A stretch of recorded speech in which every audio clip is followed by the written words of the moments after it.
BRS అధినేత కేసీఆర్ అధ్యక్షతన రేపు కీలక సమావేశం జరగనుంది. బీఆర్ఎస్ శాసనసభాపక్షం రాష్ట్ర కార్యవర్గం భేటీ కానుంది. ఈ నేపథ్యంలో కేసీఆర్ పలు కీలక సూచనలు చేయనున్నారు. ఎంపీలు, ఎమ్మెల్యేలు, ఎమ్మెల్సీలు ఈ సమావేశంలో పాల్గొనున్నారు. నదీ జలాలు, సాగునీటి ప్రాజెక్టుల అంశంపై బీఆర్ఎస్ పోరుకు సిద్దమవుతోంది. కృష్ణా, గోదావరి జలాల నీటి వాటాపై ప్రధానంగా చర్చించనున్నారు. సభ్యత్వ నమోదు, పార్టీ నిర్మాణంపై నాయకులకు బీఆర్ఎస్ అధినేత దిశానిర్దేశం చేయనున్నారు.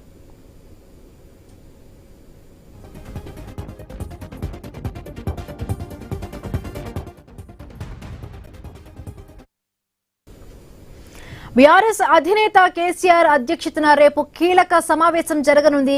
ఈ సమావేశంలో బీఆర్ఎస్ శాసనసభాపక్షం రాష్ట్ర కార్యవర్గం భేటీ కాబోతుంది. ఈ నేపథ్యంలో కేసీఆర్ పలు కీలక సూచనలు చేయనున్నారు. రైట్, మరిన్ని పూర్తి అప్డేట్స్ మా కరెస్పాండెంట్ ఏవే స్వామి అందిస్తారు. స్వామి, ఈ సమావేశంలో ఎంపీలు, ఎమ్మెల్యేలు, ఎమ్మెల్సీలు కూడా హాజరవబోతున్నట్టుగా తెలుస్తోంది. ఎవరెవరు హాజరయ్యే అవకాశం ఉంది? డీటెయిల్స్ ఏంటి స్వామి?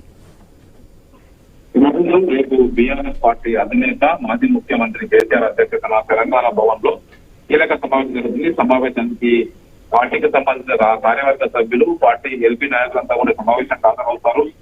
యాక్చువల్ జిల్లా 19లోనే సమావేశం జరగాల్సి ఉండగా పార్లమెంటు సమావేశాల కారణంగా దాన్ని వాయిదా వేసుకుని రేపు నిర్వహిస్తున్నారు. రేపు జరిగేటువంటి సమావేశంలో కేసీఆర్ పార్టీ క్యాడర్ కు కొద్ది కాలంగా తెలంగాణలో కాంగ్రెస్ ప్రభుత్వం వచ్చిన తర్వాత రేవంత్ రెడ్డి సర్కార్ కు కొంత సమయం ఇవ్వాలని చెప్పేసి భావించినటువంటి కేసీఆర్ విషయకాలం కొంచెం చూస్తూ వచ్చారు. ఇక్కడ నుంచి వరుసగా ప్రజా కార్యక్రమాల్లో బిజీగా ఉండనున్నట్టు తెలుస్తుంది. రేపు మధ్యాహ్నం 2 గంటలకు తెలంగాణ భవన్ లో ఈ పార్టీకి సంబంధించిన ఎల్పీ సమావేశంతో పాటు కార్యవర్గ సంయుక్త సమావేశం 2 కలిపి నిర్వహిస్తారు. ఒకవైపు తెలంగాణకు నిరీక్షణ విషయంలో జరుగుతున్నటువంటి అన్యాయం పైన ఒక ఉద్యమ కార్యాచరణ తీసుకోవాలని చెప్పేసి కూడా బీఆర్ఎస్ పార్టీ భావిస్తూ ఉంది. ఇందుకు అనుగుణంగా కృష్ణా జిల్లాలో, గోదావరి జిల్లాలో ఆంధ్రప్రదేశ్ చేస్తున్నటువంటి అన్యాయం పైన తెలంగాణ ప్రభుత్వం నిన్నకొండిపోతుంది, వాళ్ళకు సహకరిస్తున్నట్టుగా వివరిస్తున్నారని చెప్పేసి కూడా బీఆర్ఎస్ వైపు ఉద్యమ కార్యాచరణ సిద్ధమవుతుంది. ఇందుకు అనుగుణంగా తెలంగాణ సాగునీటి రక్షణ కోసం, హక్కుల రక్షణ కోసం అనే ఒక ప్రజా ఉద్యమం కోసం బీఆర్ఎస్ సమావేశమవుతుంది. ఈ నెల 27 లేదా 28వ తేదీన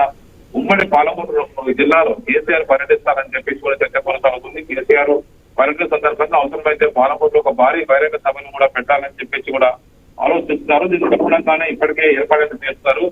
పాలమూరు రంగారెడ్డి ప్రాజెక్టులో భాగంగా 45 టీఎంసీల వాటర్ కు తెలంగాణ ప్రభుత్వం ఒప్పుకోవడం, గతంలో 31 టీఎంసీలకు తెలంగాణ ప్రభుత్వం ఇవ్వాలని చెప్పేసి చేసిన ప్రయత్నానికి ఈ ప్రభుత్వం దండికొడుతున్నందున కాంగ్రెస్, బీజేపీ రెండింటి దోషి నిలబెట్టడం కోసం ఒక భారీ కార్యాచరణ కేసీఆర్ సిద్ధమవుతారు. అందుకు రేపటి నుంచి తెలంగాణ భవన్ జరిగిన సమావేశంలో జనవరి నుంచి పార్టీ సభ్యత్వ నమోదుతో పాటు పార్టీ సంబంధించిన నూతన కార్యవర్గాల ఏర్పాటు, ఇంత కీలక అంశాలపైన కూడా ఆయన దిశానిర్దేశం చేస్తారు.